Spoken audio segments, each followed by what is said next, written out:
Ja, vielleicht geht's dir auch so. Du hast Wassereinlagerungen und willst sie einfach nur loswerden. Ich kann das total verstehen, denn dieses Druckgefühl in den Beinen, diese Schwere, dieses Aufgeschwemmtsein, das fühlt sich total unangenehm an. Und ich selbst hatte damit mehr als 2 Jahre zu tun und das nicht nur an heißen Tagen, wie das im Moment so ist, sondern fast täglich. Mal war es mehr, mal weniger. Und ich habe auch überhaupt nicht verstanden, warum das bei mir passiert, denn beim Arzt war soweit alles in Ordnung. Ja, irgendwann bin ich dann aber drauf gekommen und genau darüber möchte ich heute sprechen. Und auch darüber, welche teils einfachen Dinge mir heute helfen, damit die Wassereinlagerungen kein großes Thema mehr sind. Wichtig ist natürlich Wassereinlagerungen oder wie es medizinisch heißt, Ödeme, die sollte man unbedingt beim Arzt abklären lassen.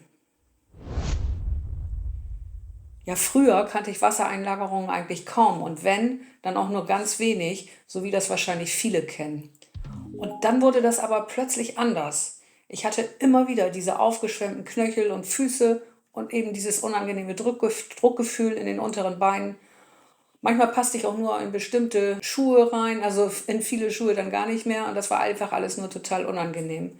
Und das war alles so deutlich, dass ich es nicht mehr ignorieren konnte. Und mein Ziel war natürlich, die Wassereinlagerung wieder loszuwerden, aber das zog sich. Zuerst über Wochen, über Monate und am Ende wurden es mehr als 2 Jahre. Das Schlimmste war eigentlich, dass einfach nicht klar war, warum das so ist. Das löse ich ja gleich noch auf. Aber in dieser Zeit, da fühlte ich mich total hilflos und wusste einfach nicht, was ich dagegen tun kann. Wassertabletten, das kam für mich nicht in Frage, das wollte ich nicht, zumal beim Arzt ja soweit alles in Ordnung war. Da gab es eigentlich ja keinen Grund für.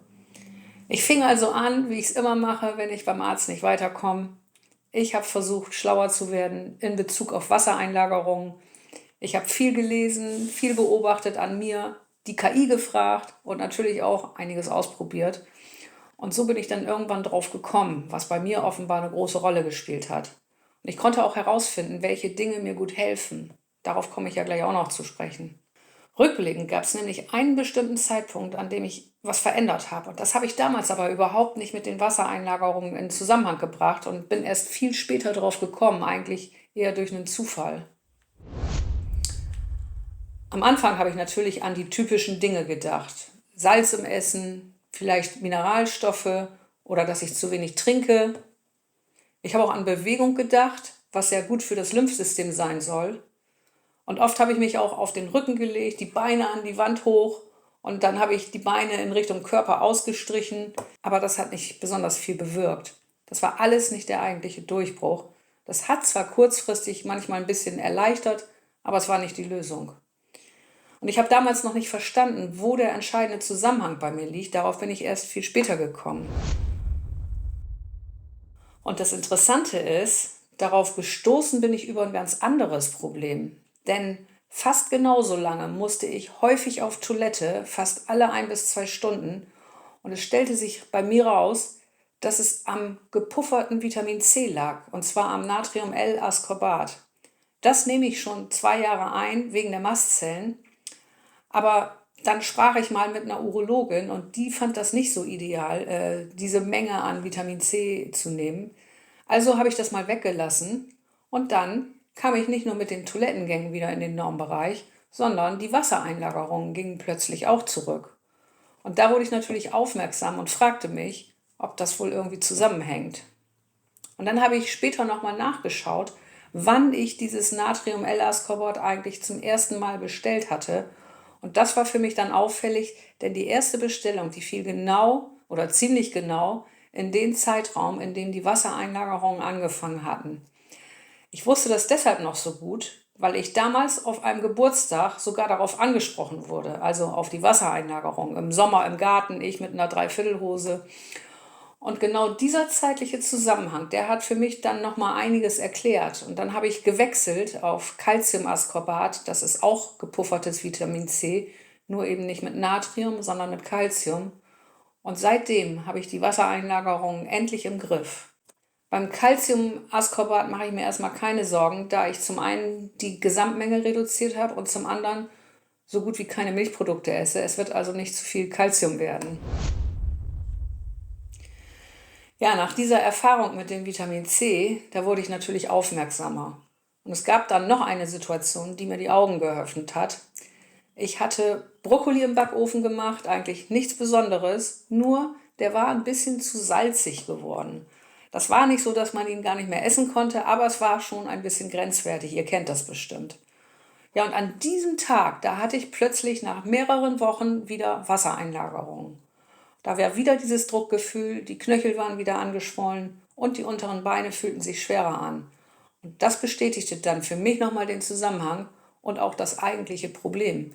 Es geht also nicht nur um Natrium in Nahrungsergänzungen, sondern auch um das Salz im Essen, um Natrium insgesamt, um die tolerierbare Menge. Und übrigens, es gibt natürlich noch viele weitere Nahrungsergänzungen, in denen Natrium stecken kann. Schaut da gern mal auf eure Produkte.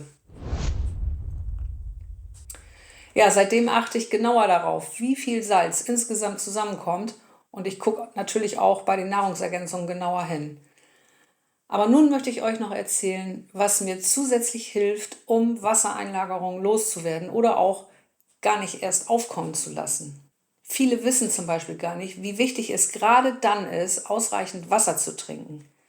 Das klingt vielleicht erstmal widersprüchlich, denn man möchte ja die Wassereinlagerung loswerden, aber der Körper kann Flüssigkeit und Natrium nur dann gut regulieren, wenn auch genügend Flüssigkeit zur Verfügung steht. Und da ist vor allem Wasser wichtig. Ja, und was mir auch hilft, das sind kleine Bewegungen über den Tag verteilt. Und damit meine ich jetzt nicht Sport, denn das ist für uns mit Schmerzen und Erschöpfung ja oft gar nicht machbar. Ich meine wirklich einfache Dinge, also öfter mal aufstehen, ein paar Schritte gehen, die Füße bewegen und vor allem die Waden anspannen. Das kann man im Sitzen, im Liegen oder im Stehen machen. Immer wieder die Füße bewegen, von der Ferse auf die Spitze, von der Spitze auf die Ferse und so weiter im Wechsel. Einfach mal für ein paar Minuten machen oder so lange, wie es eben für einen machbar ist. Ich mache das oft, mehrfach am Tag, und das hilft mir gut. Gerade wenn die unteren Beine betroffen sind, dann kann das wirklich einen Unterschied machen. Denn das Lymphsystem hat keine eigene Pumpe wie das Herz. Das Lymphsystem wird unter anderem durch Bewegung, durch Muskelarbeit und durch Druck unterstützt. Und genau deshalb können solche kleinen Fuß- und Wadenbewegungen helfen, dass Flüssigkeit aus den unteren Beinen besser abtransportiert wird. Und übrigens, wenn du öfter solche kleinen Zusammenhänge bekommen möchtest, und zwar kurz und direkt auf dein Handy, dann komm doch in meinen WhatsApp-Kanal. Das ist keine Gruppe, also kein Chat, da gibt es keine Diskussionen und auch keine Nachrichtenflut. Nur ab und zu kurze Hinweise von mir mit Wissen, mit Selbsthilfeimpulsen, mit Informationen, die du dir in Ruhe anschauen kannst. Den Link findest du in der Videobeschreibung. Aber nun weiter mit den Dingen, die mir bei Wassereinlagerungen helfen. Ich habe zum Beispiel irgendwann mal festgestellt, dass die Wassereinlagerungen nach 20 bis 30 Minuten in der Badewanne zurückgehen. Bei mir ist das sogar ziemlich deutlich. Zuerst habe ich gedacht, das liegt vielleicht am Magnesiumchlorid, das ich mit ins Badewasser gebe. Heute glaube ich aber eher, dass es vor allem am Wasserdruck von außen liegt. Der kann nämlich dafür sorgen, dass das Lymphsystem besser arbeiten kann. Und das kann dann den Rückfluss aus dem Gewebe unterstützen. Ja, das ist natürlich nur meine persönliche Erfahrung und das wird wahrscheinlich nicht bei jedem funktionieren. Aber falls du das mal ausprobierst, dann schreib doch mal in die Kommentare, ob es dir hilft oder nicht. Eine Erfahrung möchte ich noch teilen. Ich habe damals ja in meiner Verzweiflung, da habe ich mir Kompressionsstrümpfe Klasse 1 gekauft. Das waren Kniestrümpfe. Und ich war sehr skeptisch. Aber ich habe damit wirklich gute Erfahrungen gemacht und ich kann die auch gut tragen. Ich finde das jetzt nicht ganz schlimm. Ich empfinde das nicht als unangenehm. Manchmal trage ich sie sogar immer noch, auch ohne Wasser in den Beinen. Zum Beispiel, wenn ich viel sitze. Und ich finde das, wie gesagt, ab und zu ganz angenehm. Ja, ich schreibe ja aktuell regelmäßig Artikel für Vital Generation und zu Wassereinlagerungen gibt es jetzt auch einen ausführlichen Artikel von mir. Da geht es aber nicht um meine persönliche Geschichte, sondern nochmal übersichtlich darum, welche Ursachen hinter Wassereinlagerungen noch stecken können, wann man genauer hinschauen sollte und welche einfachen Dinge im Alltag unterstützend sein können. Und wenn du das für dich nochmal checken möchtest, dann schau da unbedingt mal rein. Ich stelle den Link in die Videobeschreibung.